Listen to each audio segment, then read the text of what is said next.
Alhamdulillah wa kafa. Wassalatu wassalamu ala sayyidina nabiyina Muhammadin al-Mustafa wa ala alihi wa sahbihi wa man ittaba. Subhanaka la ilma lana illa ma 'allamtana innaka antal alimul hakim. Amma ba'du. Yang saya hormati para tokoh masyarakat, para ulama, para asatizah, para jamaah masjid yang dirahmati Allah, bapak-bapak, ibu-ibu, kaum muslim muslimat yang dirahmati Allah. Alhamdulillah, kita bersyukur kepada Allah Subhanahu wa taala kembali di malam hari ini kita dijumpakan di masjid yang kita cintai ini atas majelis sebulan 2 kali. Semoga Allah menambahkan kepada kita ilmu yang bermanfaat. Amin ya rabbal alamin. Kemarin kita akan masuk kepada fardu-fardunya wudu. Ada 6 fardu itu kita lakukan dapat pahala, dan kalau ditinggalkan kita dapat dosa. Maka furudul wudu 6. Fardu wudu itu ada 6. Dikatakan disebutkan 4 di dalam ayat dan 2 di dalam hadis. Sebagaimana firman Allah Subhanahu wa taala, "Fa idza qumtum ila shalah faghsilu." Fardu wudu itu ada 6. Yang pertama an-niyah. Yang pertama niat. Jadi kalau dikatakan fardu tadi itu ya kita katakan wajib. Ada juga namanya lagi kita ketemu mandub atau sunnah. Penjelasan definisinya mandub atau sunnah itu kalau kita lakukan dapat pahala, kita tinggalkan tidak itu sunnah. Kalau dia kalau kita tinggalkannya semata-mata perintah Allah dapat pahala itu yang hak. Tapi kalau kita melakukannya dapat dosa itu namanya muharram atau haram. Ada lagi namanya makruh. Makruh itu kalau kita lakukan kita tinggalkan sesuatu yang makruh itu untuk memenuhi perintah Allah dan Rasul, maka dapat pahala. Dan kalau kita lakukan tidak dosa. Tapi kalau terus menerus itu kata ulama bisa menjadikan dia haram bagi dalam makruh. Makruh ini seperti contoh menyambut ubat, itu makruh. Wal khamis al-mubah. Mubah itu tidak malah juga ala terki. Tidak dapat pahala meninggalkannya, tidak dapat pahala untuk melakukannya. Wa yu'aqab ala ahadin, dan juga tidak dikatakan dihukum dengan melakukannya. Itu mubah boleh saja. Ada lagi sahih di dalam ibadat yang menolak kafir disukutul qada. Kalau di dalam ibadat seperti wudu, sholat, puasa, haji, kalau dikatakan wudhunya sah, tidak perlu diulang. Kalau dikatakan sholatnya sah, tidak perlu diulang. Kalau dikatakan hajinya sah, tidak perlu diulang. Nah ini yang dikatakan sah menurut di dalam bab ibadat. Kalau di dalam bab muamalat yang mewajibkan dengan syariat, aiza wa ala wujud syar. Dikatakan jual beli itu sah berarti memenuhi syariat. Begitu. Ada lagi disebutkan itu wajib itu dihukum. Ini penjelasan hukum-hukum syariat ilmiah. Jadi fardu wudu atau kita kenal dengan furudul wudu, wajib-wajibnya wudu itu ada 6. Yang pertama an-niyah. Fardu wudu yang pertama nih, wajib. Setelah kita tahu yang wajib, nanti baru kita bahas yang sunnah. Niat itu apa? Niat itu menurut bahasa al-qasd, bermaksud. Menurut syariat qasdu syai'in muqtarinan bi fi'li wa hadhihi haqiqatuh. Menurut syariat, niat adalah bermaksud melakukan sesuatu berbarengan dengan perbuatannya. Ketika kita nak berwudu, ketika mencuci muka, kita niat nak berwudu. Ketika takbiratul ihram, kita niat nak sholat. Ketika kita puasa, zakat, ketika sudah kita hitung jumlah yang mesti zakat, ke sisi kedua kita niat. Haji ketika pakai Begitu berbarengan dengan perbuatan. Dikatakan hukumnya wajib niat ini secara umum. Tempatnya di hati, waktunya di awal ibadah kecuali puasa. Kalau puasa tidak pas langsung dari malam di ini. Kenapa? Karena puasa tidak ada gerakannya. Maka dikatakan khusus untuk puasa, dikatakan oleh ulama sesuai an-nawm bihil azam qamamaniya. Puasa itu sebenarnya seperti azam itu bermaksud tapi kaji awalnya. Tapi untuk puasa ini dikecualikan, dia dikatakan niat karena puasa tidak baca ada belahan sampai dan sampai dari terbit fajar sampai terbenam matahari, maka harus niatnya diingatkan untuk puasa wajib Ramadan atau puasa qada Ramadan wajib diingatkan niatnya, atau puasa nazar, kita bernazar kalau Allah kabulkan anak puasa 7 hari itu wajib harus niatnya dari malam. Tapi kalau puasa sunnah tidak perlu diingatkan. Kenapa? Karena Nabi Muhammad SAW pagi hari Rasulullah masjid pulang daripada masjid waktu isyraq itu bertanya ya Aisyah, ada makanan apa? Kata Aisyah, diberi kurma sama air itu. Alhamdulillah bersoal ini hari aku puasa. Jadi kalau puasa sunnah masih boleh nak berniat sampai sebelum zuhur. Dengan syarat belum makan belum minum dari subuh. Jadi masuk subuh kalau makan pagi terus niat lagi. Sabar yang jelas. Nah, intinya niat itu berbarengan dengan perbuatan. Niat ini ada syaratnya. Syaratnya niat harus yang berniat itu seorang muslim atau beragama Islam. Kalau misalkan ada pertanyaan teman anda yang waktu belajar di Yaman itu ada teman dari Inggris, teman dari London sana, dia muslim. Itu orang Nasrani di London itu kalau bulan puasa itu puasa sama Islam. Cara hukum puasanya sah? Tidak sah. Kenapa? Karena yang berniat bukan muslim. Kalau nasanya dia harus masuk Islam dulu baru saya niat ibadah. Salah itu yang berniat Islam menawi, yang berniat harus seorang muslim. Yang kedua mumayyiz, anak kecil laki-laki atau perempuan sudah mumayyiz. Mumayyiz itu apa? Sudah bisa makan dewek, minum dewek, istinja dewek, dan sudah mimpi diajak ngomong.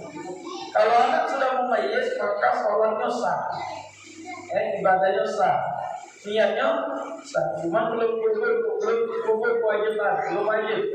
Tapi sudah dianjurkan.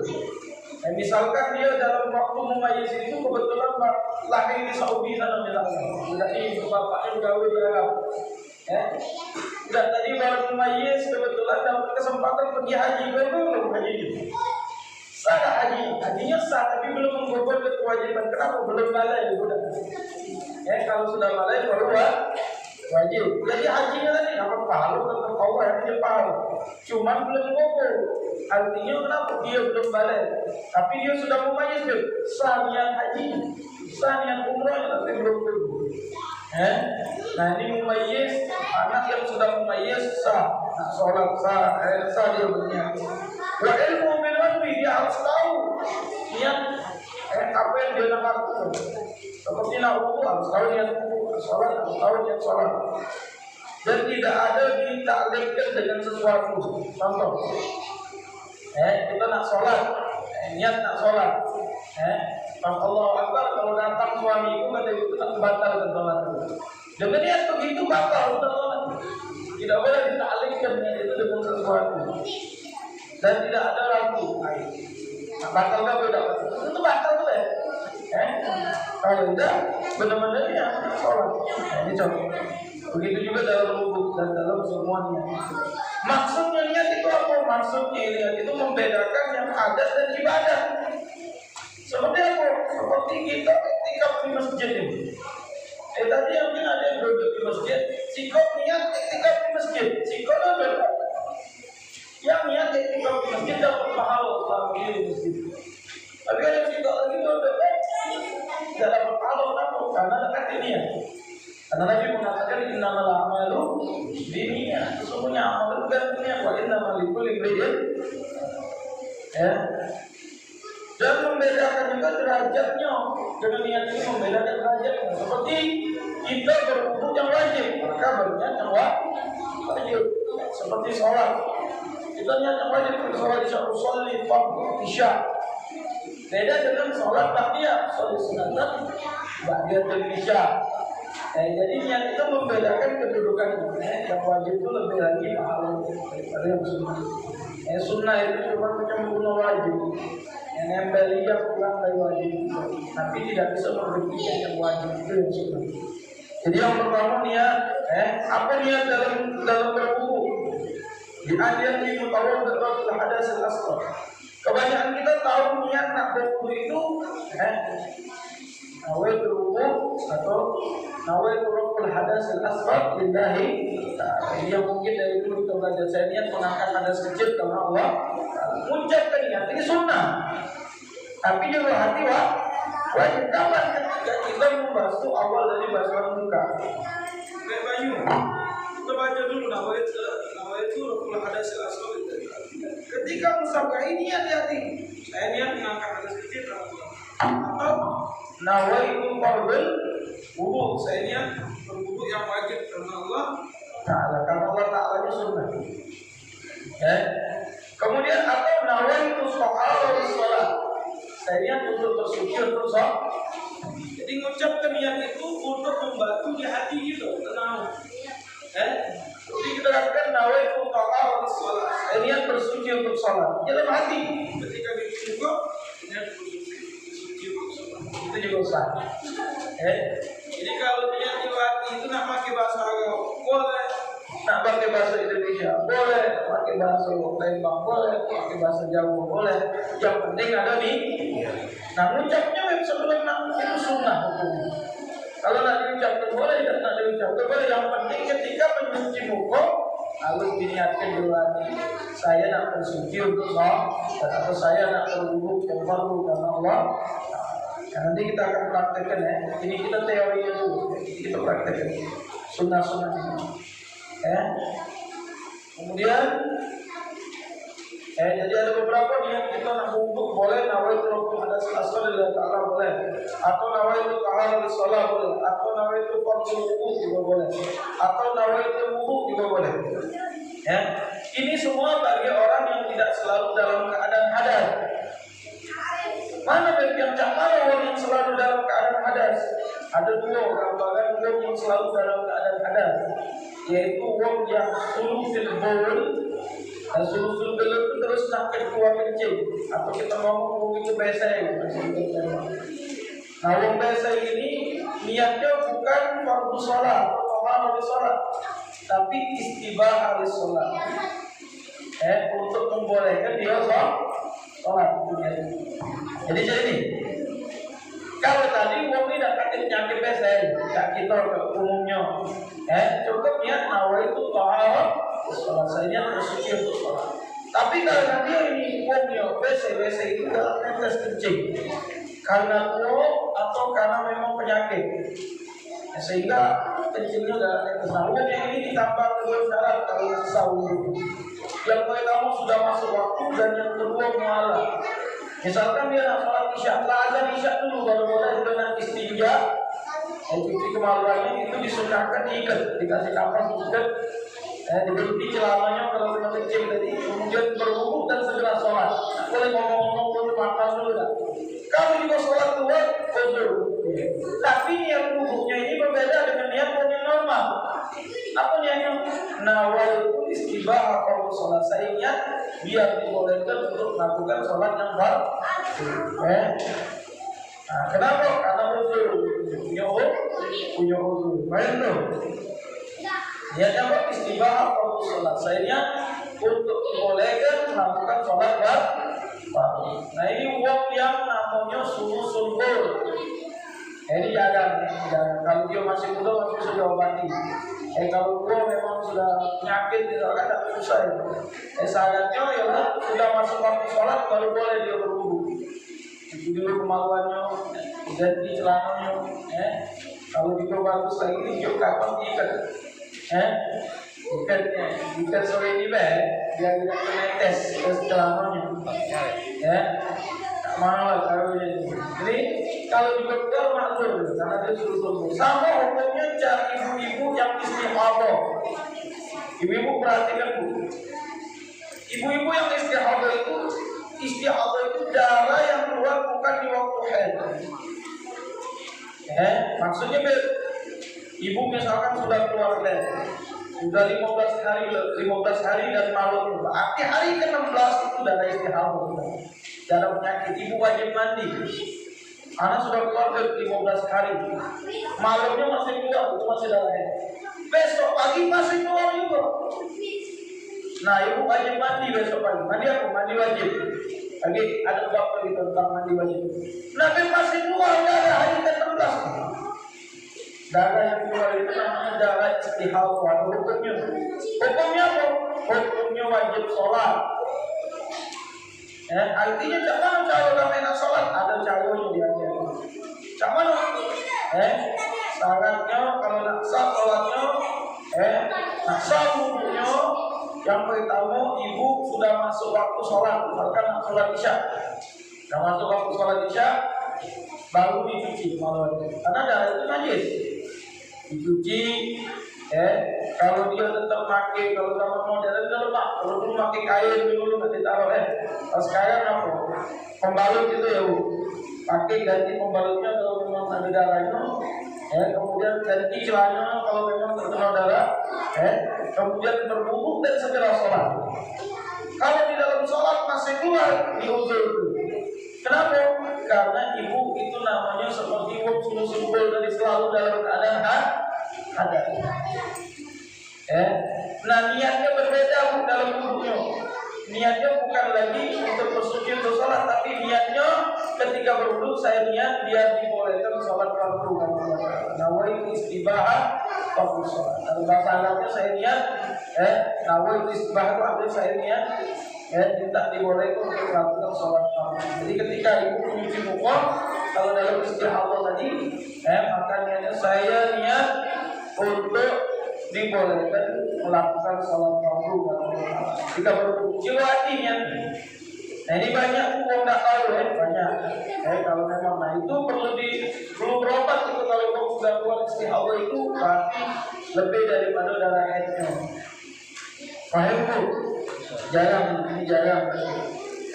Semoga bisa dipahami. Jadi umumnya kita niat yaitu nawaitu taharah sholat, nawaitu wudu atau nawaitu wudu. Jelas tak masalahnya?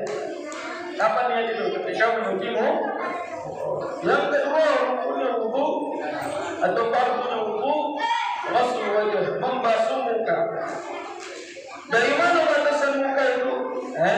Panjangnya dari tempat tumbuhnya rambut secara umumnya manusia sampai ujungnya dah. Mana tempat tumbuhnya rambut sini? Panjang sampai ujung rambut. Lebarnya dari daun ini kanan ke daun ini kiri. Ada faedah ini mengatakan mayuhibul wajib illa bihi fahuwa wajib. Tidak sempurna yang wajib kecuali dengannya maka hukumnya wajib. Apa bisa kita nak lepaskan yang wajib laku? Pasti lebih. Maka kalau pasti lebih, maka yang wajib wajib untuk menyempurnakan dasar hukum kita tadi. Jadi prakteknya setelah kita jelaskan nanti ambil praktek. Membasuh. Jadi ketika kita ambil air, ketika membasuh muka, mulai dari pojok boleh, mulai dari bawah boleh. Ada kalau riwayat. Jadi ketika bisa beliau nawaitu sahara, lagi nawaitu sahara. Yang pertama beda. Ini yang bersuci untuk sholat tidak lagi. Ada yang juga bukan hanya disebutkan dia banyak. Nawaitu sahara sholat. Disebutkan sudah mati. Ini yang bersuci untuk sholat. Nah ini wajib dikenakan rambut ini atas umumnya 5 ini kan apa kan disebut?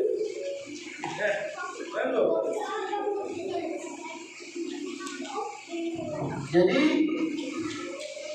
itu batasannya muka, panjangnya dari tempat pembuluh sampai ujung dagu, lebarnya dari daun telinga kanan ke daun telinga kiri. Harus disempurnakan. Maksudnya yang kedua dari fardunya wudu adalah membasuh muka kita, kulitnya dan rambutnya. Sampai menyampaikan air kepada dalam rambutnya yang tipis dan tebal, kecuali jenggot yang tebal bagi laki-laki dan jamak yang tebal bagi laki-laki. Cukup membasuh begitu saja. Jadi kalau ibu ada jenggot, ada jamak, laki-laki dan ada jenggot sama jamak, dikatakan tebal itu kalau kita tempat kita duduk ini kejimuan kulitnya berarti itu tipis.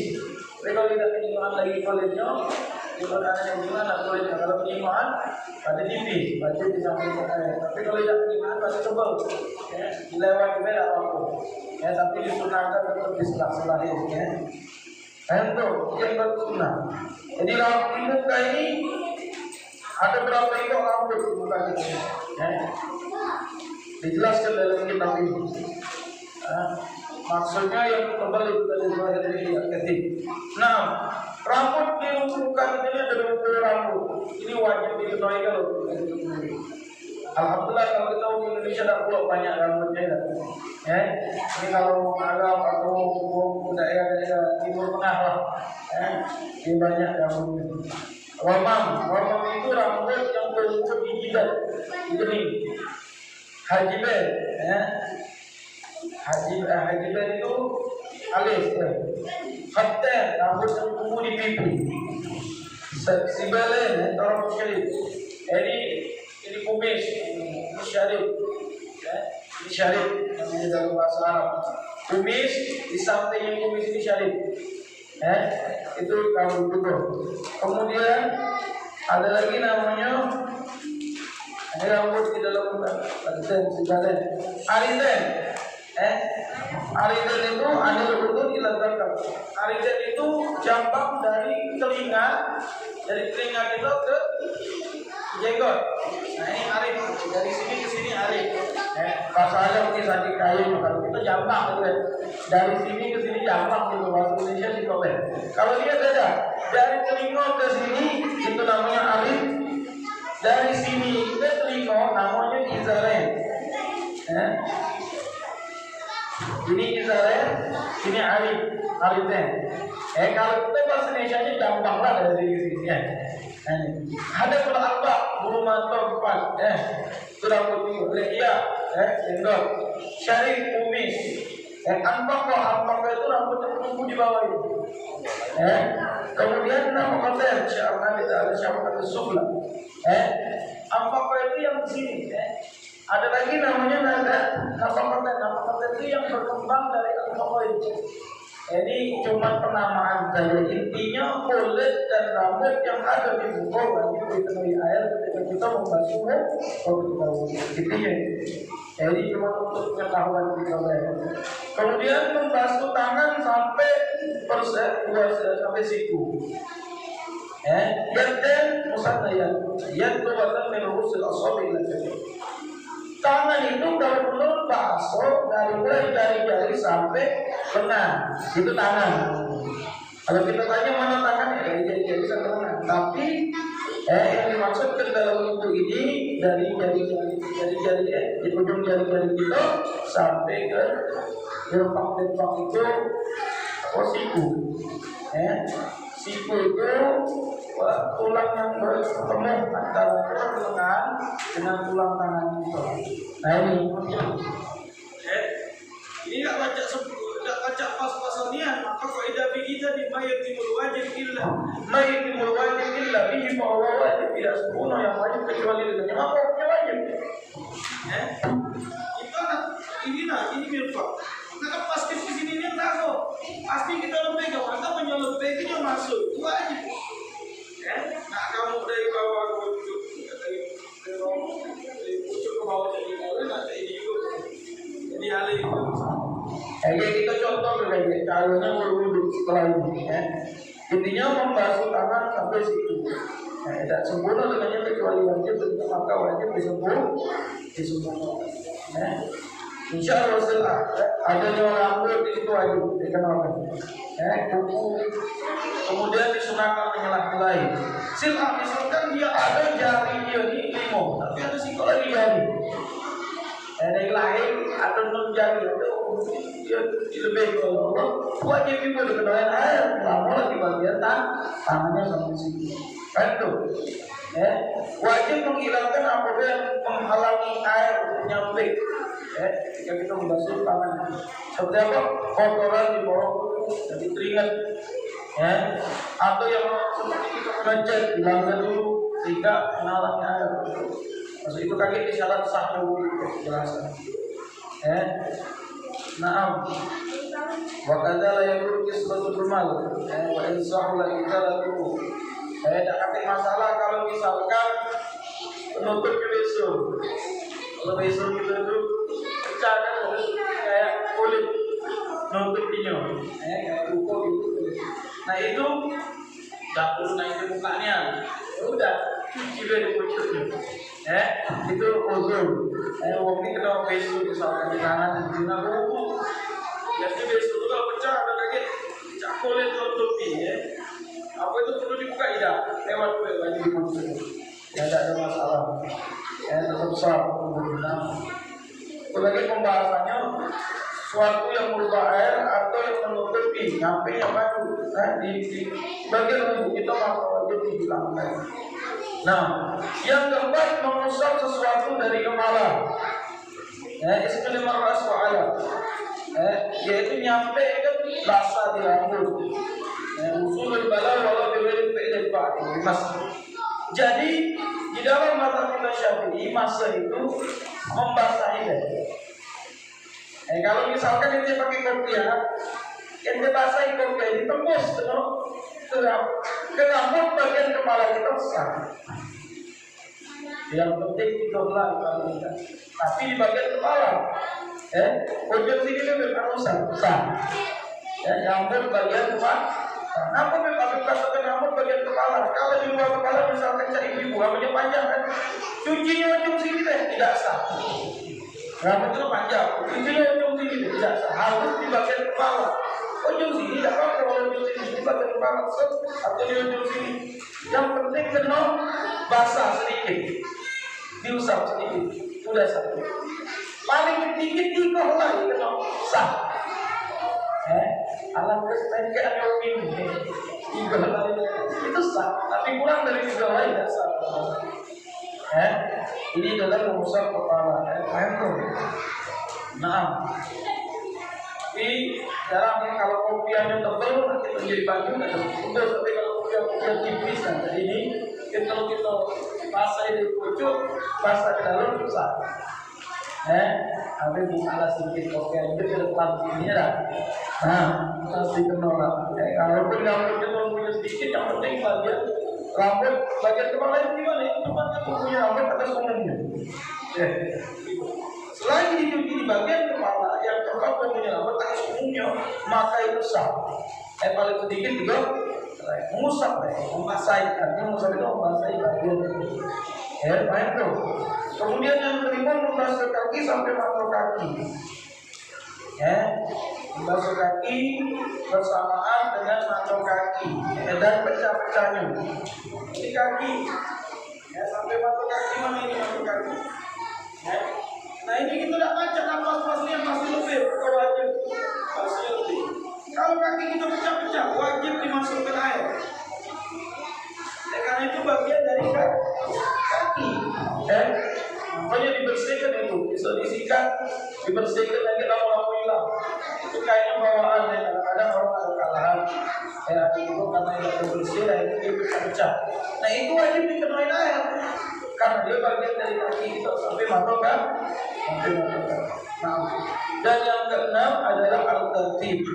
Tertib itu peraturan. Artinya kita juga dimeniat. Jangan memajukan yang satu dengan yang lain, betul-betul. Ini dari hadis Nabi Ibda'u bima pada Allah, mulailah bagaimana yang Allah suruh. Allah tadi suruh cuci muka dulu, tangan, usap kepala sama kaki sampai mata kan. Kalau dia cuci tangan dulu sampai situ baru cuci muka, yang sah dengan cuci mukanya cuci tangannya dulu. Diulang lagi. Kenapa? Katanya muka dulu, tangan, usap kepala, sama kaki. Ini tidak, ini di tangan dulu sampai situ. Baru cuci muka, berarti tangannya belum sah. Atau hanya mengkodongnya tangan baca Bismillahirrahmanirrahim. Itu yang dinamakan tertib daripada fardu. Dari mana ini diambil? Dari hadis Nabi, ibda'u bima bada'allahu bi. Mulailah dengan apa yang dimulai oleh Allah. Benar. Tertib. Buka dulu tangan, lalu setelah. Nah ini daripada yang fardu-fardunya wudu. Kalau sunnah-sunnah yang wudu banyak, pakai siwak, baca Bismillah, membasuh telapak tangan sampai ke tangan, berkumur-kumur masuk ke banyak ke hidung, itu sunnah-sunnah yang wudu. Menggabungkan 2 kali kumur dan membasuh hidung, meninjau kalikan cucian, itu sunnah. Membasuh semua kepala, mengusap telinga, membasuh telinga, mengusap daun telinga, menyelah-nyelahi tangan dan menyelah-nyelahi kaki, dan muara itu berkelanjutan sehingga belum kering bagian yang satu dia sudah lanjutkan ke bagian yang berikutnya, dan mendahulukan yang kanan daripada yang kiri, tangan kanan dulu baru kiri. Tapi kalau untuk basuh itu tidak disunahkan itu, balik ke dalam basuh sunah. Tangan kanan dulu baru kiri. Telinga apa? Itu bukan itu. Telinga apa? Telinga. Kopi kanan ada kopi kanan dulu kayak mudah. Kalau membasuh telinga sunahnya dibalik dulu. Kayak itu cukup. Melebihkan dalam basuh muka. Melebihkan dalam basuh muka itu sunnah. Melebihkan juga dalam basuh tangan dan kaki sunnah. Meninggalkan minta dibantu itu juga sunnah. Artinya tidak perlu minta baik baju kita minta dari itu makruh. Kalau kita bisa lihat kenapa sekarang sudah ada keran, dari air. Ini yang contohkan kamu berwudu. Ini asal praktek lebih singkat padat, nggak bingung nih. Nah, sama sunnah itu. Nggak perlu jelas kita. Perhatikan ya. Oke. Soal kita berwudu. Kita nak berwudu sekarang. Macam-macam kita berwudu dengan keran. Paling simpel dengan keran. Atau kita berwudu dengan baju dari bak atau tempat air. Kalau airnya banyak buang pula, mak kita bisa juga beli itu. Tapi kalau air sedikit, kita pakai cantik, kita basuh dulu. Kita coba gambarkan pakai keran. Sunnah yang pertama adalah membaca Bismillah dan memakai siwak. Bismillahirrahmanirrahim, kemudian memakai siwak. Ini berbeda pendapat ulama. Ada yang mengatakan pakai siwak baru Bismillah, ada yang mengatakan Bismillah dulu baru pakai siwak. Boleh yang penting baru Bismillah pakai siwak. Kemudian membasuh tangan.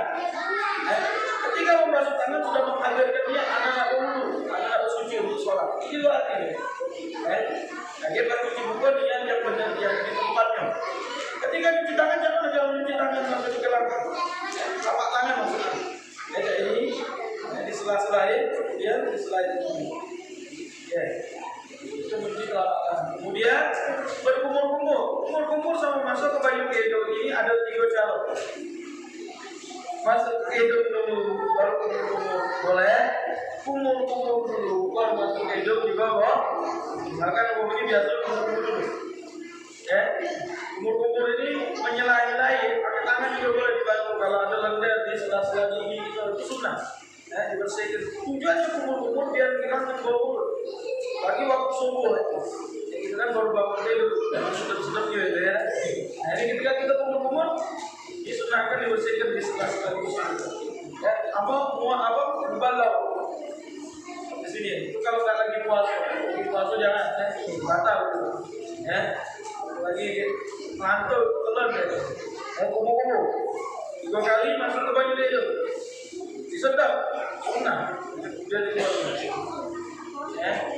Itu sunnah. 3 kali. Kumur 3 kali. Ini disedap ini sampai masuk. Itu sunnah. Kalau kita lagi puasa cukup cuci di permukaan deh. Kemudian ada cara lagi yang digabung ke baju, sedikit untuk kumur, sedikit untuk hidung, itu sunnah. Boleh kalau itu yang mungkin lebih hemat lagi. Nanti kok kumur 3 kali kemudian itu atau dulu berkumpul juga boleh, atau menggabungkan. Itu ada riwayatnya kalau digabungkan dengan Nabi. Digabungkan biar banyak sedikit untuk disebutkan. Ya, itu sunnah juga. Paham tuh? Kemudian membahas mulut harus buka ini. Buka kalau nah ini air, ambil tidak? Ketika ambil air, ada orang dari bawah bocor boleh. Kalau dia dari bocor bawah, ketika ambil air dia mengalir baju minyak, sayangnya bersuci untuk sholat. Air, dia dari bocor ke bawah, dia bocor ke bawah betul. Ini harus dari bagian tempat kemudian pun lebih. Nah, lima ini nak apa kita pakai lebih ini. Jadi lagi yang kedua, pas lembek yang kedua, kita ini kan sudah ada sisa dari basuhan dari kamu. Tangan kita berniat, jadikan tangan ini sebagai tempat untuk lembek air atau jadikan cantik awal itu. Namanya saya lihat jadikan tangan saya alat untuk memindahkan air. Biar tidak mustakmal sekian yang kedua. Ini kalau yang sudah nonton ilmu harus tahu itu bahasa ini. Jadi usapan yang kedua, usapan yang ketiga itu sunnah. Kalau usapan yang pertama sudah sempurna. Usapan pertama awal itu soal sudah sempurna dan terlalu. Bagi usapan yang kedua, sunnah usapan yang kedua itu sunnah. Paham tuh? Tapi kalau usapan pertama belum sempurna, maka disempurnakan dari usapan yang kedua. Tapi yang ketiga bagi sunnah. Kalau sudah 3 kali belum sempurna, maka berarti ditambah kurang. Tapi biasanya kalau sudah 3 kali jangan boleh disunahkan. Ketika sempurna itu setelah. Kalau juga mau lebih daripada 4, lebih daripada 3, maka misalkan jam subuh, jangan ngantuk, sudah 3 kali masih ngantuk, boleh lebih ke, tapi jadi keganjil. Misalkan itu sudah 3, 4 kan jadi keganjil itu, tidak dapat sunnah ganjil. Ini muka. Sebenarnya ketika cuci muka ini disunahkan juga cuci telinga. Kalau dalam sunnahnya, tinggal cuci sunnah seminggu sekali jadilah amal segala sunnah.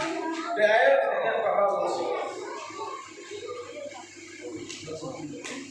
Lagi yang kedua, ya, sampai ketiga kemudian membasuh tangan sampai siku. Tapi dilebihkan, tangan sampai kaki itu sunnah. Kita ini macam ada ini baju ini juga boleh atau riwayatnya atau ada itu dari baju kedua. Nah, di sela-selain sunnah, sela-selain. Jadi digosok juga sunnah dia besar. Dia mengalir lebih atau salah nasib. Tapi gosoknya Oke. Kemudian masuk kepala. Ini sampai ini besar. Dia anak amal sunnah deh. Baik baju. Kalau rambut botak seadanya atau rambut pendek cukup sekali beralih ke baju di belakang. Ya, itu sunnah kalau dibasuh. Tapi kalau rambut panjang kayak itu balik lagi ke belakang. Ya, lagi air agak ini jempol ini. Tukang panjang. Kalau pendek cukup belakang sekali, 2 kali. Baik tuh. Kalau tidak kalah anak lepas imamah aja anak pakai imamah. Ada anak lepas, anak buka beda. Sampai dua. Ketika membasuh kepala, itu juga disunahkan membasuh telinga. Ketika cuci muka, basuh telinga 3 kali, berarti kan malah. Ketika membasuh kepala, cuci telinga juga 3 kali. Berapa jadi? 6. Kemudian mencuci telinga. Setelah kepala telinga sunnah. Cuci telinga ini sunnah 15 kali dalam tubuh. Nah sudah, kepala sudah jadi satu kepala cuci telinga, satu kepala lagi cuci telinga, satu kepala lagi cuci telinga. Oke, sekarang mencuci telinga. Cara cuci telinga. Makruh malahan kalau kanan dulu begini, harus dibalikkan. Baik, telunjuk kita dimasukin ke dalam. Telunjuknya memutar di sini. Jempol di belakang. Itu cara yang sunnah diajarkan oleh Baik baju di telunjuk kita dimutar di sini. Jempol ini saya kali 2 kali, 3 kali. Berapa kali sudah cuci telinga? Itu cuci muka 3 kali, baru musab kepala 3 kali, kemudian cuci dewek 3 kali, 9 ya. Nah, atau lagi 15, baik lagi air diusap daun telinga. Macam mana usap daun telinga? Tuh, 2, 3, usap daun telinga. Setelah cuci telinga, usap daun telinga. Sunnah. Kemudian memasukkan kelingking itu ke dalam telinga. Ini sunnah juga. Pakai baju 1, 2, 3. Berarti berapa kali? 15 kan? Ini hukumnya sunnah. Kalau memang tak baca lakukan 15 kali, paling tidak ketika setelah mengusap kepala baru mencuci telinga yang tadi. 2 kali jadilah. 2 kali jadilah kalau memang kita ngamal ke sekali boleh. Nah, soal membasuh tubuh berbeda pendapat ulama. Mana tubuh ini? Leher, membasuh leher. Ini berbeda pendapat ulama. Kalau Imam Nawawi mengatakan makruh karena hadis yang meriwayatkan itu hadisnya dhaif di sanadnya. Artinya karena hadisnya dhaif itu sanadnya. Kadang-kadang hadisnya tidak ada masalah sanadnya, rawinya itu ada jadi masalah. Nah, tapi Imam Ghazali mengatakan sunnah, dia punya riwayat hadis itu dan memuatkan hadis itu dengan sanad menjadi hasan. Dan dia berpendapat itu sunnah mengusap leher. Apa punya hadisnya kata Nabi, siapa yang mengusap lehernya ketika berwudu Allah akan jauhkan dari ikatan rantai api neraka Allah. Itu makna hadis. Jadi kalau nanti amalkan juga boleh mengikut pendapat Imam Ghazali. Imam Ghazali juga Syafi'i mereka ulama-ulama mujtahid dalam mazhab kita Syafi'i. Jadi kalau nak mengikut Imam Ghazali boleh. Makanya di bidang budaya ada dimaksudkan salah satu sunnah mengusap leher. Kemudian membasuh kaki sama mata kaki dilebihkan seperti betis. Sampai sini kita betis, kita dilebihkan itu sunnah. Kemudian setelah membasuh kaki disela-selain jari-jari kaki. Jari-jari tangan tadi juga disunahkan disela-selain. Jari-jari kaki disunahi disela-selain. Dengan apa? Dengan kelingking kiri.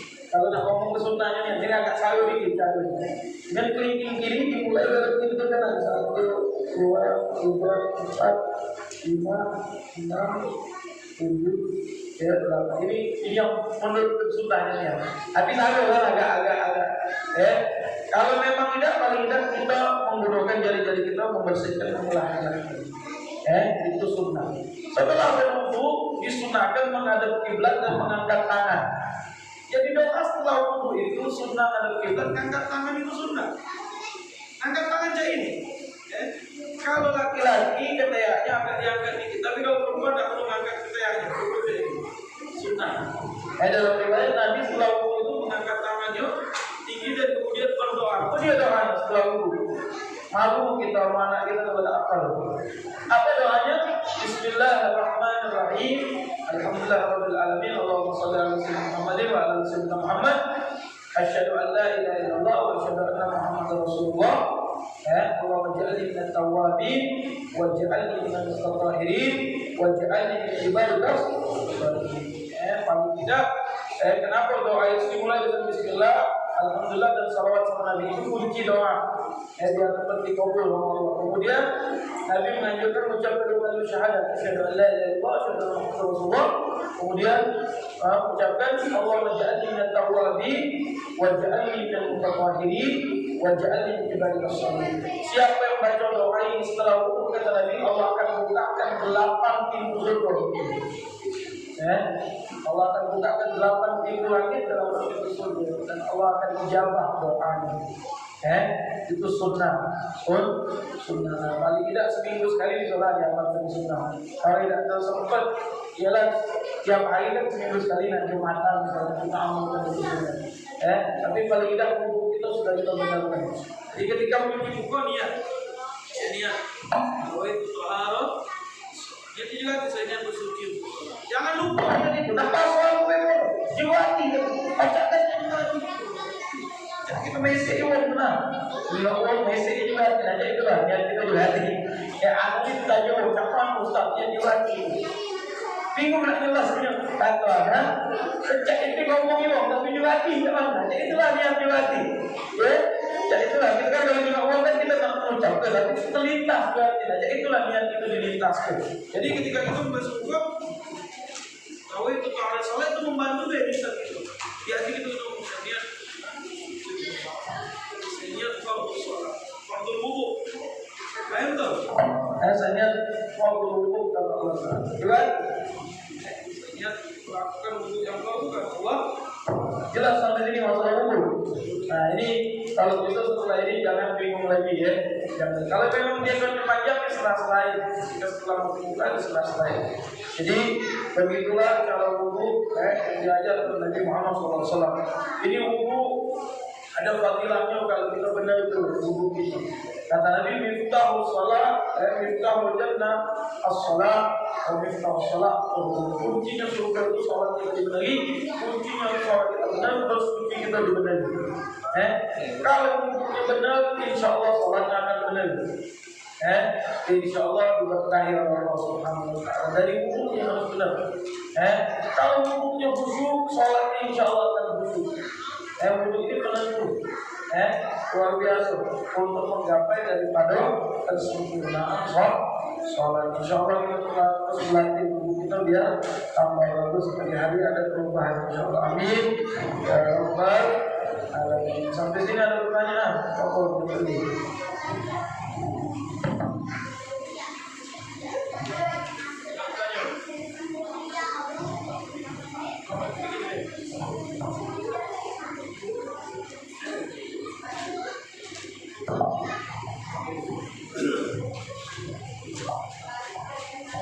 Assalamualaikum warahmatullahi wabarakatuh. Ini bisa mau tanya dalam kajian ini ya. Sebagaimana yang kita ketahui bahwa aurat laki-laki itu dari pusat sampai ke lingkup auratnya. Seandainya kita berwudu tapi aurat lingkup itu itu membuka besar atau tidak membuka kita? Aurat lingkup Kalau soal sah wudhunya yang penting memenuhi syarat sah wudhunya cuma dia kalau terbuka auratnya berdosa buka auratnya itu. Kalau sampai dijingok oleh orang lain, walaupun sama lanang kan aurat kita sesama orang dari mana? Usul ke lutut. Kalau kita buka sampai paha gitu, jingok, berarti kita membuka aurat. Kecuali kalau kita di rumah dewe, kita mau mandi ya bu.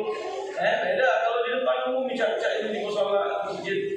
Bukalah sampai sini beda. Kalau sampai ujung tempat kan boleh sampai sini cukup. Yang penting masih betul kita tertutup. Jangan sampai diperlukan. Wudhunya cuma kurang berkah. Dan juga terdiri membuka auratnya itu dia berdosa kalau mulai terjadi auratnya. Paham tuh? Itu baik kalau saya penting memenuhi syarat. Ya, ada pertanyaan yang lain. Itu.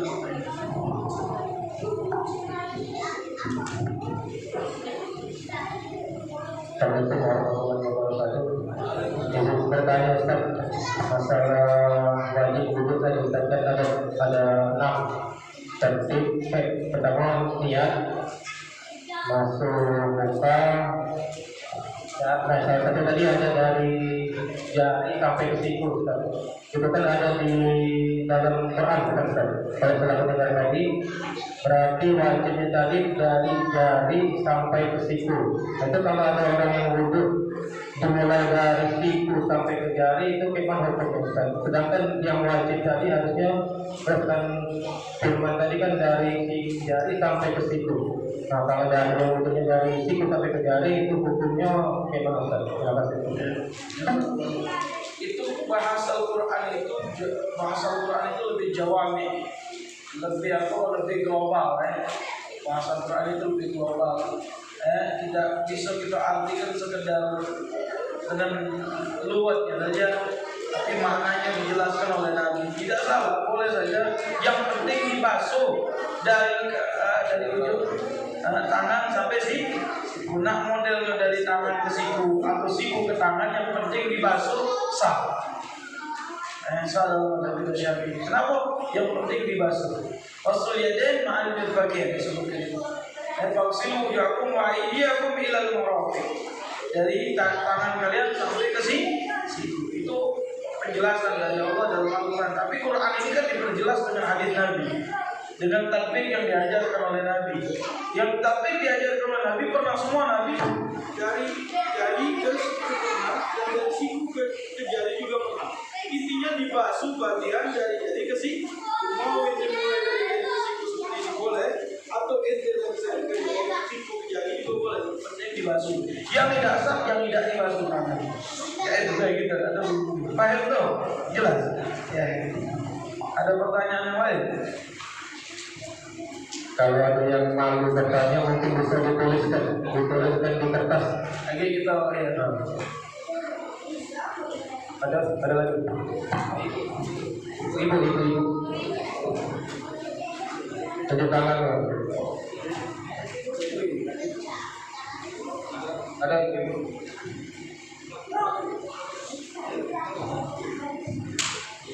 Assalamualaikum warahmatullahi wabarakatuh. Saya mau nanya adik, kalau 4 bulan puasa itu kalau siang-siang umur boleh apa tidak? Itu wudhunya itu sudah dibacakan. Iya, boleh aja umur, tapi nggak boleh mubalah. Umur itu sebatas di mulut deh. Yang nggak boleh itu umur yang mubalah sampai sini. Nah itu nggak boleh. Bisa batal kayak puasa. Tapi kalau umur sebatas di mulut deh apa? Kalau batasan nak cuci telinga sama hidung atau keduanya, kalau hidung itu sebatas jempol gitu, boleh. Tapi kalau telinga itu sebatas kita mentok habis itu, jangan dalam lagi. Hidung ini di ujung sini deh, kalau lagi puasa. Kalau kita masuk ke batal. Ini perkiraan secara lebih mudah dicernanya. Hidung ini secukupnya di sini. Kalau telinga secukupnya dengan menjadi telinga kita mentok udah ada sampai sini, jangan lebih jauh. Ayo Pak, jadi boleh umur cuma tidak boleh melebihi sampai apa bahasa kita ke sini. Tenggorokan, boleh sampai tenggorokan di sini boleh boleh. Ada suara yang lain jelas Pak? Assalamualaikum warahmatullahi wabarakatuh. Waalaikumsalam. Iya, ada 3 pertanyaan nih. Iya, Yang pertama itu antara suami istri bila bersentuhan apakah batal? Satu. Yang kedua, kalau pada saat sholat ada perasaan misalkan kita progres seolah yakin sudah keluar, tentu kalau kita apa yang dilakukan baiknya akan membatalkan sholat atau gimana. Namun bila pada saat sholat Jumat kan di tengah-tengah apakah bagusnya batal atau gimana. Yang ketiga, kadang kita lihat ada banyak orang yang pada saat sholat bajunya ketarik ke atas, jadi namanya nggak turun, itu sah nggak sholatnya? Iya. Yang pertama, batal wudu kalau kita bersentuhan dengan perempuan. Ini kayak ada jawabnya. Apa saja yang batal berwudu adalah salah satunya bersentuhan kepada yang bukan mahramnya, yang sudah nyampe kepada batasan syahwat, apalagi sudah balik dan tidak ada penghalang. Kalau terhalang oleh baju, maka tidak batal. Karena terhalang oleh baju itu. Nah, terhalang oleh baju misalnya, tidak batal. Kalau tidak terhalang masuk, batal. Oke. Anak mau ada kata, cuma contoh ya. Istri kita itu jelas bukan mahram kita. Kalau mahram kita nggak boleh kawin sama dia. Walaupun kita dengan mobilku kita halal untuk dia, tapi tetap masalah wudu dalam mazhab kita batal. Kenapa? Dengan bersentuhan aja batal, karena dia bukan mahram. Kecuali ada terhalang dengan baju. Terhalang dengan baju tersentuh tidak ada masalah. Tapi kalau langsung mubazir tersentuh batal. Kenapa batal? Karena istri kita bukan mahram. Kalau mahram kita tidak boleh kita kawin, jelas. Itu alasan pertama. Alasan yang kedua, kita itu halal kepada istri kita itu untuk masalah waktunya. Kalau masalah hukum, masalah batal wudhunya tetap dengan konsep yang pertama, yaitu tersentuh. Nah ini tersentuh tanpa ada mahram dengan yang bukan mahram, maka batal. Balik lagi dengan kaidah yang awal tadi. Oke, di dalam mazhab lain seperti mazhab Hanifah, Abu Hanifah, mazhab Malik, di dalam mazhab Malik tidak batal bersentuhan sama yang bukan mahram, bersentuh aja tidak batal kecuali dengan syahwat. Artinya tidak sengaja. Ada contoh, karena bermazhab Malik kesentuh sama hal mana lagi lewat kesentuh, itu dalam mazhab Malik tidak batal kecuali dengan syahwat. Nyentuh itu dengan ada syahwat, syahwat itu ada asran, baru batal. Itu dalam mazhab Imam Malik. Dalam mazhab Abu Hanifah lebih dahsyat lagi. Nyentuh dengan syahwat tidak batal kecuali itu inzal itu keluar mani, itu batal. Ini perbedaan, tapi kita konsekuen dengan Syafi'i dengan sentuh aja langsung batal kalau tanpa penghalang, jelas. Itu mazhab kita Syafi'i. Yang kedua, kalau kita lagi sholat rasa sakit perut kayak bunyi, saya kentut atau tidak, jangan ragu. Alamat kentut itu kita cuma dua, ada bunyinya atau ada baunya. Selagi tidak kate bunyinya, ada bau tidak kate baunya, berarti tidak kentut, cuma bunyi perut be. Yakinilah itu bunyi perut, dan sholat kita teruskan di dalam. Paham dong? Jadi kalau sholat bunyi perut, kentut, ada kan mungkin belum makan, gitu. Ayam kan bunyi, ya kan? Anak kentut beda. Dua baik konsepnya. Ada bau, ada bunyinya dah. Bunyinya ada, cuma ada baunya. Ada baunya, berarti kan kentut. Kalau dia kentut terus ada bunyinya. Bunyinya ada baunya dah. Ada baunya berarti dia kentut. Kalau selagi tidak ada dua ini, berarti dia tidak kentut. Berarti sah sholatnya terus. Paham tuh? Kemudian kalau kita lagi sholat Jumat di tengah-tengah kita batal, kentutnya memang itu. Atau sholat kentutnya misalkan lagi sholat, duduklah di situ itu. Duduklah sampai mengubah, kalau kita keluar baik kita sholat dulu setelah itu. Kenapa? Karena kita batal. Itu loh, tidak sahur yang batal. Fasid, batal sholatnya. Tidak boleh teruskan, haram hukumnya. Ente batal ada wudhu, terusnya sayang. Tidak boleh. Syarat saya sholat dia harus ada wudhu, sudah bersuci. Ya, baik tuh. Kemudian yang ketiga tadi apa? Masalah apa? Iya, baik. Jadi aurat kita itu laki-laki di dalam sholat dan di luar sholat, dari pusat sampai lutut. Kalau kita pakai sarung menutupi sampai pusat sampai lutut, sah sholat kita. Tapi kalau terbuka, pusat dan lutut, dikatakan dalam pembahasannya yang membatalkan sholat itu adalah terbukanya aurat jika tidak ditutup segera. Kalau ditutup segera maka sah. Misalkan dia sudah tahu terbuka auratnya karena dia pakai celana, kemudian pakai kaosnya terangkat ketika rukuk. Dia tahu segera dia tutup, sah. Tapi ketika dia tahu terbuka, diam-diam batal sholatnya. Kenapa? Dia tahu terbuka auratnya tapi dia diam. Contoh kalau cerita orang lama itu yang sembahyang di pinggir langgar dekat sungai. Jadi pakai sarung dan pakai celana dalam. Atau pakai celana dalam, celana pendek, ditiup angin sarungnya, rumahnya dingin, udah terbuka auratnya diam aja, batal sholatnya. Tapi kalau dia ngasuh tadi terbuka tadi lampu terbuka aurat langsung dia tutup, sah sholatnya. Ini kita pingin, mau lama dulu, lama-lama itu di Palembang. Jadi karena dingin tadi kelemahan dia, terbuka auratnya kelemahan, batal sholatnya. Yang pengen sungi semayang kan dulu kan langkah itu bergarang. Bergarang, jadi kalau sholat itu ambil dari bawah pakai sarung terbang sarung tadi kan, kalau sarung tadi terbuka aurat dia tahu langsung dia tutup, sah sholatnya. Tapi kalau dia tahu dia diam batal. Intinya kalau terbuka aurat lagi sholat cepat dia tutup, sah.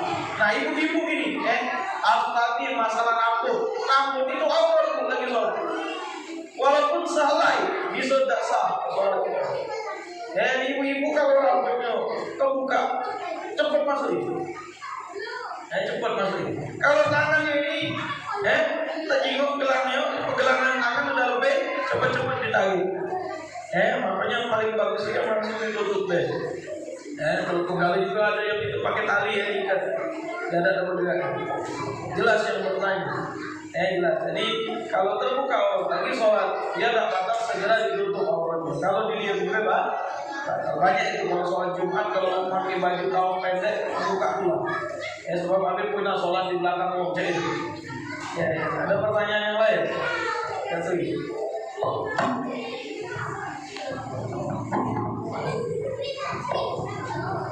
Assalamualaikum warahmatullahi wabarakatuh. Waalaikumsalam.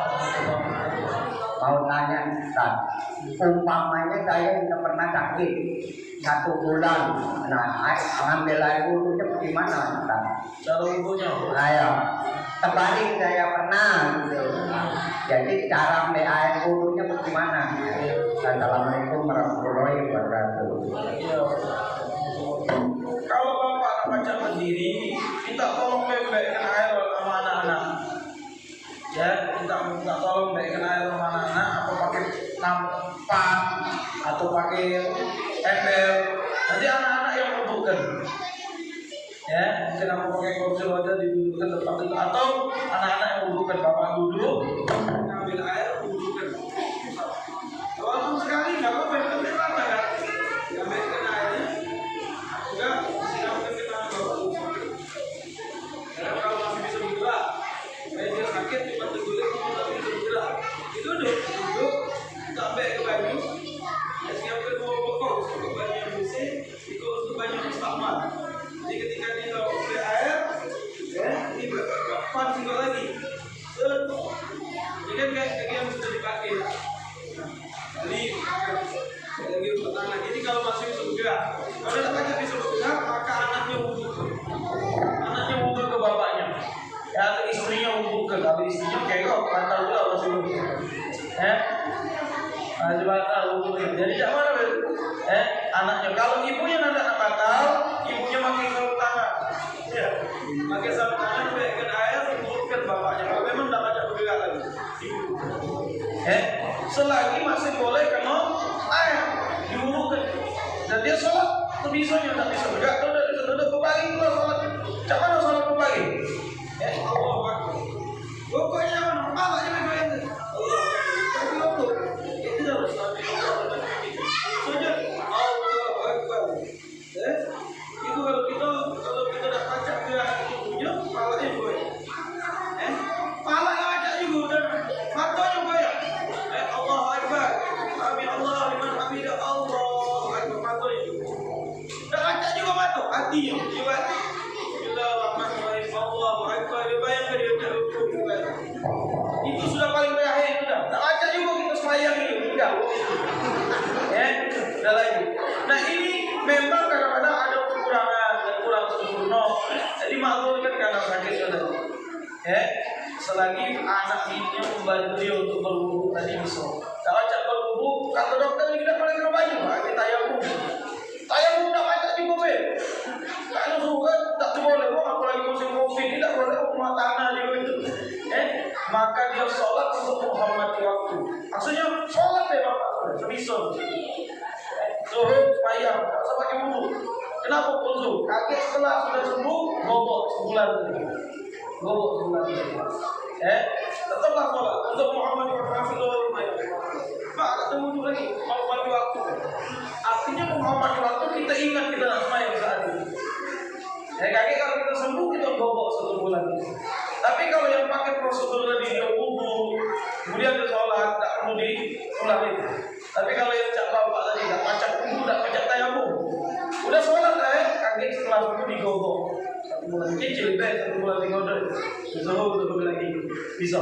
Tapi kalau anaknya hidayat untuk punya bapaknya, sampai 1 tem ada pendapat membolehkan kalau memang tak baca baju lebar riba, nyediakan 2 top itu. Ada 1 pendapat dibek kain, dibasahi, kemudian diusap ke, niat ke, niat pak niat berwudu. Kalau di masa ada ya wudu, usap ke, kemudian dibilas lagi kain anduk kecil itu dah.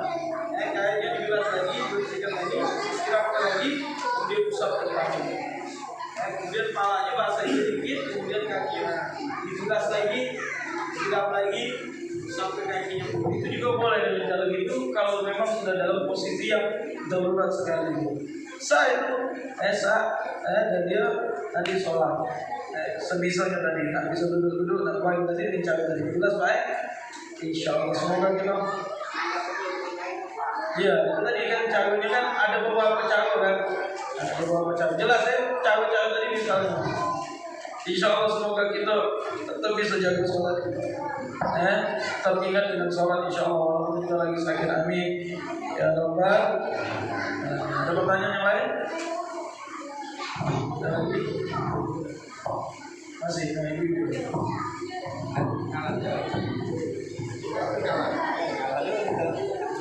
Assalamualaikum warahmatullahi wabarakatuh. Di luar konteks masalah hidup, bagaimana cara membayar utang dengan orang yang sudah meninggal kalau yang berhutang itu anaknya sendiri? Yang kedua, apakah bisa seorang anak mengkonyolkan sholat orang tuanya yang tidak pernah sholat selama dia hidup? Terima kasih. Wassalamualaikum warahmatullahi wabarakatuh. Kalau anak berhutang sama orang tua, ini kalau dapat ridhonya besoknya sudah terbayar. Kalau dapat ridhonya sudah terbayar. Karena tidak ada hukuman dalam syariat orang tua memberi anaknya atau sebaliknya, asal dapat ridho. Ridhonya itu yang memberkahkan. Tadi ngomong aku ikhlas sudah utang kau selesai. Tapi kalau tidak kata omongan cak itu, macam mana bayarkan itu utang dan dibagikan kepada ahli warisnya. Termasuk ente dengan ahli waris, udah itu dapat bagian juga. Baik. Jadi kalau memang tetap tidak dibayar, dicicil, dibagikan sama ahli waris.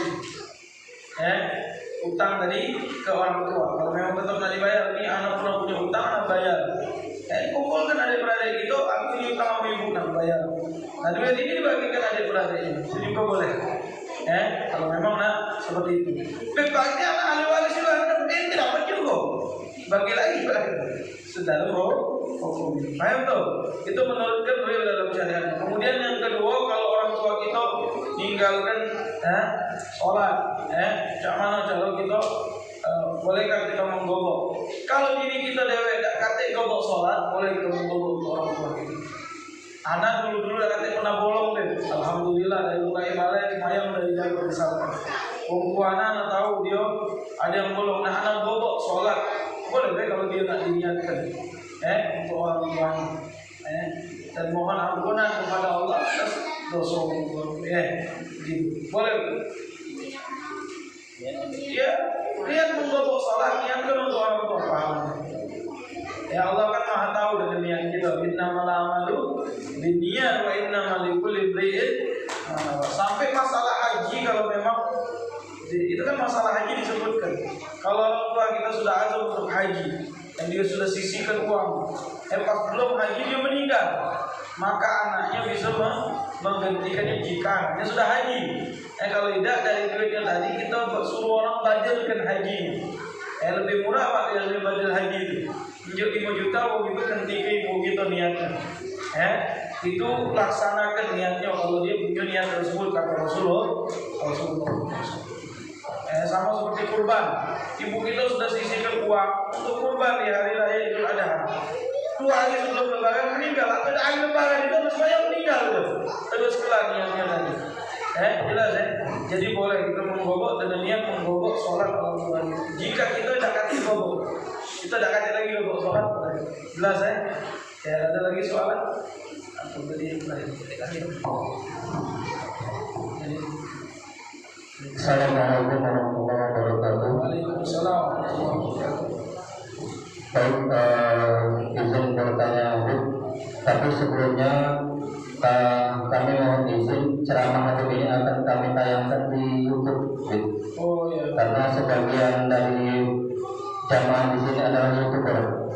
Oh begitu. Dan kami untuk berdakwah seperti Habib rasanya tidak mungkin untuk bisa menyampaikan kata-kata yang indah seperti yang Habib sampaikan. Jadi kami hanya bisa berdakwah melalui media yang saat ini sedang berjalan. Ya, bagus. Nah, kemudian pertanyaan menyambung pertanyaan dari teman-teman tadi tentang mahram. Sebenarnya pertanyaan ini berasal dari rekan-rekan sekerja. Kalau seperti dibilang tadi bahwa suami istri itu adalah bukan mahram. Nah, bagaimana dengan mertua? Jadi mertua kalau dia kondisi masih diikat pernikahan, mungkin ada yang bilang bahwa mertua yang melakukan perwalian jenis itu kita tidak bakal wudhu. Nah, bagaimana dengan kondisi kalau seandainya kita itu sudah bercerai dengan istri, atau dengan kondisi istri atau pasangan kita itu sudah meninggal terlebih dahulu, apakah dengan mertua kita tetap diikat tidak batal wudhu? Nah, kemudian bagaimana dengan kondisi dengan anak? Misalnya kita menikah lagi, kita menikah lagi, bagaimana dengan kondisi Anak tiri. ya anak tiri kita, Pak? Baik anak tiri yang memang khas bawaan masing-masing, atau anak yang kondisi misalnya dengan kita menikah dapat, nah tapi dengan saudara yang dengan bawaan yang asli itu bagaimana kondisinya tadi? Demikian. Assalamualaikum warahmatullahi wabarakatuh. Jadi kita ini belum nyampe masalah bab mahram, belum lagi ada babnya, belum nyampe, tapi tidak apa-apa kita majukan. Jadi mahram itu ada 3, ada mahram dengan nasab, ada mahram dengan susah, ada mahram dengan pernikahan. Mahram dengan nasab itu ialah ibu kita, ibunya bapak kita. Mahram dengan nasab juga ialah bibi kita dari bapak, bibi kita dari ibu. Anak kita perempuan,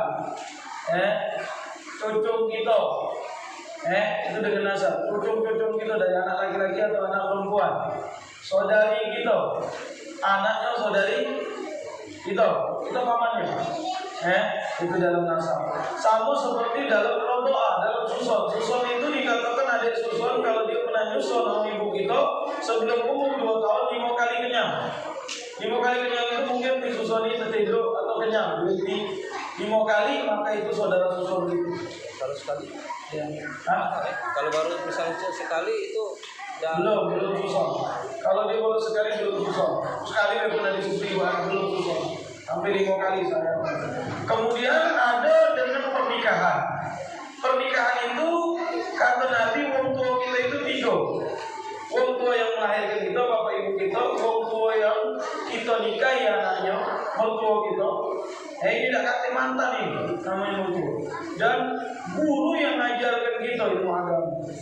Guru yang ngajarkan kita, ilmu dunia apa ilmu agama. Namanya guru, dia itu orang tua kita juga secara emosional, kata Rasulullah.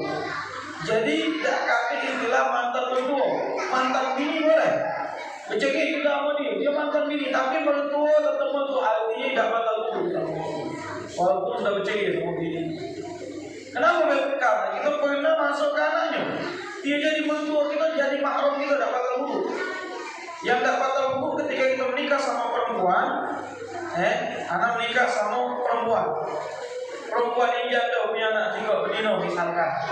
Dengan menikah dengan dia sekali anak hubungan sama dia, sekali dia hubungan, anak dia jadi mahram anak. Langsung, alal abad. Kalau ibunya meninggal, tidak boleh kawin sama anak itu anak. Dengan sekali berhubungan sama ibunya, anak itu jadi mahram itu. Tapi kalau kita belum sempat berhubungan sama ibunya, baru kawin, ribut, belum sempat berhubungan, mencegah. Nah itu belum jadi mahram kita. Anak tadi, anak bawaan tadi, anak tinggi anak bawaan. Artinya kalau ibunya mau tahu itu kita nak kawin anaknya boleh. Kenapa belum pernah berhubungan sekali? Kalau pernah sekali langsung dia jadi mahram kita alal abad. Artinya kalau ibunya meninggal kita tidak boleh kawin anak tiri. Dia anak kita dan tidak batal wudhu. Ibunya bini kita mertua tidak batal wudhu. Neneknya bini kita tidak batal wudhu. Adiknya bini kita bukan mahram kita batal wudhu. Mertua tidak batal wudhu. Mertua ibunya mertua itu dapat. Bibinya batal. Cuma dua ibu ke atas dan anak bawaan dari istri. Itu jadi mahram kita dengan pernikahan. Jelas baik. Jadi untuk mertua tidak batal wudhu. Karena kita menikah sama anak. Begitu juga anak angkat dia jadi mahram kita tidak batal wudhu. Dengan sekali begitu hubungan sama ibunya dia alal abad jadi mahram kita. Jadi kalau ibunya meninggal atau itu putus ibunya tidak boleh kita kawin sama anak ini. Kenapa dia sudah jadi anak itu? Jadi mahram dengan pernikahan. Kecuali kalau belum kena hubungan. Jadi baru kawin mencuri. Nah itu boleh nak kawin sama anaknya. Nah begitu juga tak boleh mengumpulkan dua saudara sekaligus. Nikah sama kakaknya meninggal, nikah sama adik. Kakaknya misalkan kawin, kemudian nikah sama adiknya. Kalau kakaknya belum meninggal tak boleh mengumpulkan dua beradik. Anak kawin sama Dino, si A, kakaknya, si B adiknya. Anak kawin sama kakaknya dengan lagi anak kawin sama adiknya pula. Belum meninggal si kakaknya saya tu tidak boleh, tidak sah. Nikah yang pertama dikatakan saya, yang kedua batal. Kecuali meninggal si kakaknya. Kalau bahasa Lembang turun tanggung. Kakaknya meninggal, adiknya ini disuatinya saudara itu turun tanggung ada apa? Boleh kalau tanggung kakaknya meninggal. Kalau menggabungkan keduanya masih hidup tidak sah dalam hukum Islam. Batal pernikahannya. Jelas Kalau cerai? Misal dengan kakak. Kalau cerai boleh. Cerai dengan meninggal atau cerai. Jelas semoga Allah berikan kita pemahaman. Semoga Allah berkahi pertemuan kita malam ini. Kita tutup dengan doa. Bismillahirrahmanirrahim. Alhamdulillahirabbil alamin. Allahumma shalli ala sayyidina Muhammad wa ala sayyidina Muhammad. Allahumma ja'al hadhihi al-manajah liman marhuma. Tafarraqna min ba'di tabarrakan ma'suma. Wa la tajallina wa la nusyrik wa mahruma. Wa faqa'na lil khair wa anna alayhi. Fikna lil khair wa inna alayhi. Sallallahu ala sayyidina Muhammadin wa sallallahu alamin. Wal afi minkum. Wassalamualaikum warahmatullahi wabarakatuh. Waalaikumsalam.